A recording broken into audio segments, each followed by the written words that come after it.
valeurs-là, quand on essaye de les traduire dans la stratégie de fidélisation de la clientèle, est-ce qu'elles sont facilement déployables? Je parle d'un point de vue technique, dans l'exercice de déployer les valeurs de l'entreprise, de la marque, dans la stratégie dédiée à la fidélisation de la clientèle. Avant que ce soit technique, c'est culturel déjà. C'est-à-dire que, et puis, c'est comment on diffuse les valeurs d'une marque auprès de toutes les personnes qui sont censées représenter la marque et qui peuvent être internes, qui peuvent être externes, donc c'est extrêmement important.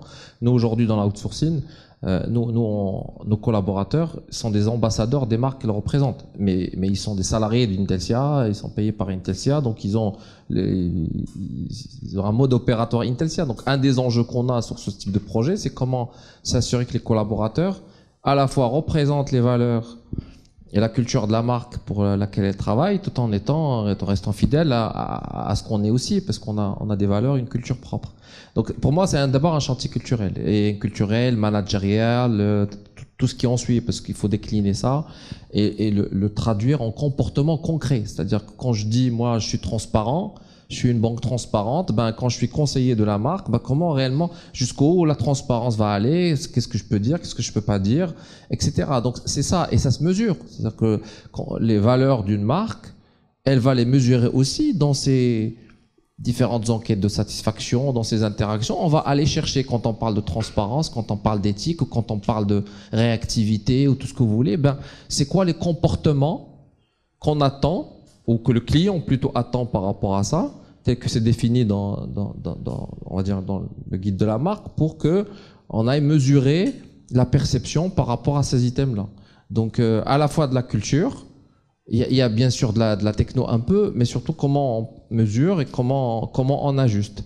Et ça, d'ailleurs, c'est pas vrai que c'est vrai pour la RH, c'est vrai pour tous les domaines où on a des valeurs, on les affiche sur les murs, on essaie mais derrière, comment ils sont vécus, comment ils sont véhiculés, comment ils sont animés au quotidien et comment ils sont mesurés.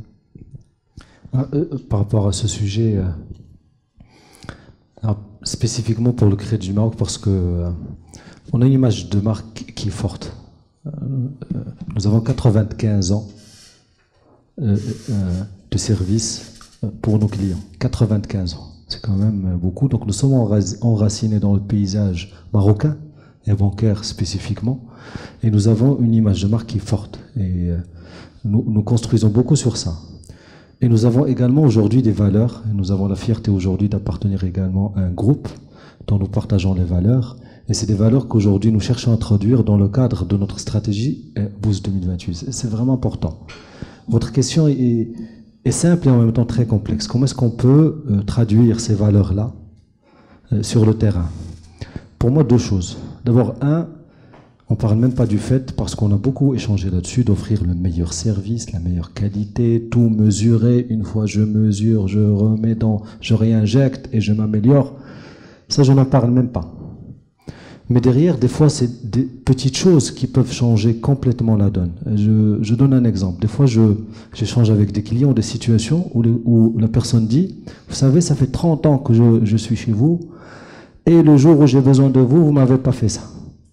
Parce que justement, on l'a traité dans le cadre de nos process. C'est pas qu'on n'a pas envie de faire pour lui, mais bon, on a des process, j'ai du retail, on gère des millions d'opérations. C'est difficile pour nous de gérer l'individuel. Et pourtant, lui, il le personnalise comme ça. Il le vit comme ça. Et donc, c'est important que dans le cadre des valeurs, quand on dit qu'on a une valeur, qui est la confiance, qui est la reconnaissance ou autre, on doit pouvoir le faire. Et ça ne peut passer que par, et je reviens sur de l'humain, parce qu'au final, c'est nos collaborateurs qui doivent diffuser cette culture-là, et ce n'est que eux qui pourront capter ça d'une manière très précise. Donc, pour répondre à votre question, c'est être bon sur tout ce qu'on a dit, et rajouter une couche supplémentaire, qui nous permet vraiment de traduire les valeurs sur le terrain par le biais de notre capital humain, qui est au final, notre vraie force, notre vraie fierté.